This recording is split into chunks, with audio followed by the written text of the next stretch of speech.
MSME को लेके जो अभी मार्केट में बहुत चर्चा है, तो वो डिटेल में मैं थोड़ा आपको समझा देता हूँ। एमएसएमई का मतलब होता है जिस व्यापारी का 50 करोड़ से कम का टर्नओवर है या मैन्युफैक्चरर के पास 10 करोड़ से कम की मशीनरी है, उसको एमएसएमई में गिना जाएगा।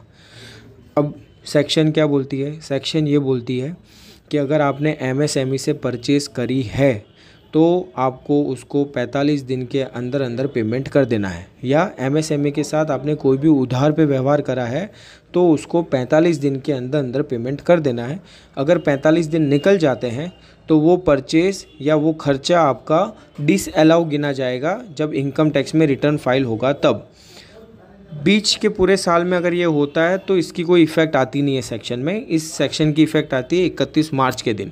31 मार्च के दिन जब हमारा बैलेंस शीट क्लोज़ होगा, उस दिन आपकी जो 45 दिन से पुरानी क्रेडिट पड़ी, आउटस्टैंडिंग पड़ी है, वो सारी डिसअलाउ हो जाएगी। तो अब उसका फ़र्क क्या आएगा? फ़र्क ये आएगा साहब कि 31 मार्च के दिन अगर आपके क्रेडिटर्स खड़े हैं, मान लीजिए 2 करोड़ के, उसके सामने आपके 1 करोड़ के क्रेडिटर ऐसे हैं जो 45 दिन से ज़्यादा पुराने हैं, तो वो 1 करोड़ आपका डिसअलाउ हो जाएगा। यानी अगर वो परचेज़ के क्रेडिटर हैं तो आपकी 1 करोड़ की परचेज़ को नहीं गिना जाएगा, तो सीधी सीधी आपका प्रॉफिट में ऐड हो जाएगा। तो जो पहले आपका प्रॉफिट मान लीजिए 8 लाख या 10 लाख रुपए आप दिखा रहे हैं, वो अब 1 करोड़ 10 लाख रुपए प्रॉफिट हो जाएगा और 33% के हिसाब से आपको टैक्स भरना आ जाएगा। इसमें कोई कुछ नहीं कर सकता, मैं भी आपको नहीं बचा सकता। अब दूसरा इफेक्ट इसका क्या आएगा? अगर आपका पेमेंट आपको करना है, जैसे अंकित भाई जनरली हम तो पेमेंट कर ही देते हैं 40-45 दिन में या 50-60 दिन में करते, तो हम खींच के 45 दिन तक ले आएंगे। पर हमने जो माल बेचा है वो 6-6 महीने से नहीं आ रहा पेमेंट, तो उसका क्या? तो उनको भी आपको 45 दिन के अंदर अंदर पेमेंट कर देना है। ये उनके लिए भी हो जाता है, नहीं तो उनकी परचेज डिसअलाउ हो जाएगी।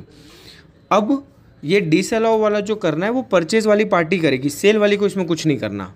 तो आपने माल बेचा है, वो 45 दिन में पेमेंट नहीं कर रहा है, तो इसमें आपको कुछ नहीं करना। आप इसमें आपका कुछ नहीं, खाली यही नुकसान है कि आपका पेमेंट लेट से आ रहा है, पर अगली पार्टी का गवर्नमेंट खुद डिसअलाउ कर देगी, तो उसके लिए भी ये मजबूरी हो जाएगी कि आपको 45 दिन के अंदर अंदर पेमेंट दे।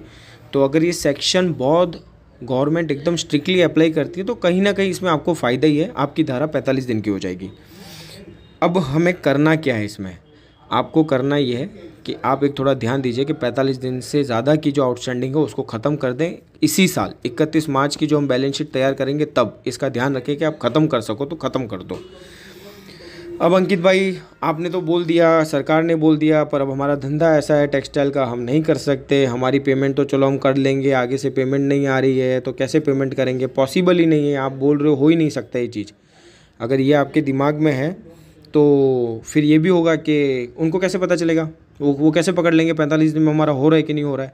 उनको पता चल जाएगा साहब, आपका GSTR 1 जो आप फाइल करते हो या GSTR 2A से और 2B से उनको पता चल जाएगा कि आपके आखिरी 2 महीने की परचेज़ कितनी है और उसके सामने आप बैलेंस शीट में क्रेडिटर्स कितने दिखा रहे हो।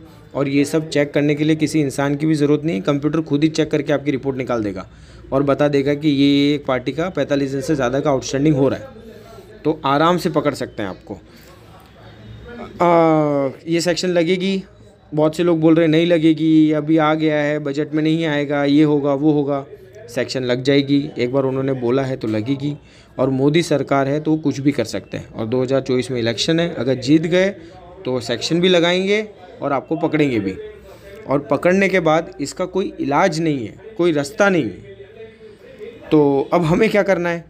हम और क्या कर सकते हैं इसके अंदर? आप इसमें एक चीज़ और कर सकते हो, 45 दिन में पेमेंट तो करनी ही है।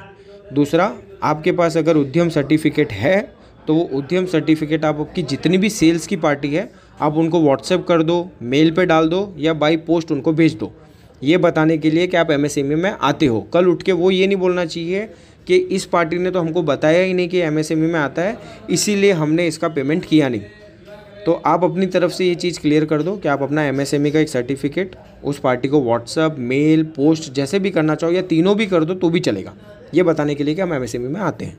अगर आपके पास उद्यम सर्टिफिकेट नहीं है तो आप उसके लिए मेरे को फ़ोन कर दो, मैं आपको बना के दे दूँगा। और इसके अलावा और कोई आपके दिमाग में सवाल हो तो आप मुझे फ़ोन कर देना, मैं आपको समझा दूँगा।